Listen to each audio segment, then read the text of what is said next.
ஒரு காட்டில் ஓநாய் ஒன்று வாழ்ந்து கொண்டிருந்தது.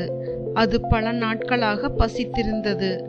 ஆடு மேய்ப்பவர்கள் மிகவும் விழிப்புடன் இருந்ததால் அதற்கு உணவே கிடைக்கவில்லை.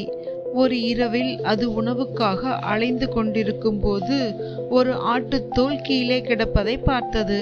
உடனே அதற்கு ஒரு தந்திரம் தோன்றியது. இந்த ஆட்டுத்தோலை நான் அணிந்து கொண்டால் யாரும் என்னை சந்தேகிக்க மாட்டார்கள். நான் ஆடுகளோடு கலந்து விடலாம் என்று. ஓநாய் ஆட்டின் தோலை அணிந்து கொண்டு ஆட்டு மந்தையில் கலந்து விட்டது. ஓநாய் ஆட்டின் தோலுடன் இருந்ததால் எந்த ஆடும் கவனிக்கவில்லை. அப்பொழுது ஒரு ஆட்டுக்குட்டி ஓநாயை பின்தொடர்ந்து சென்றது.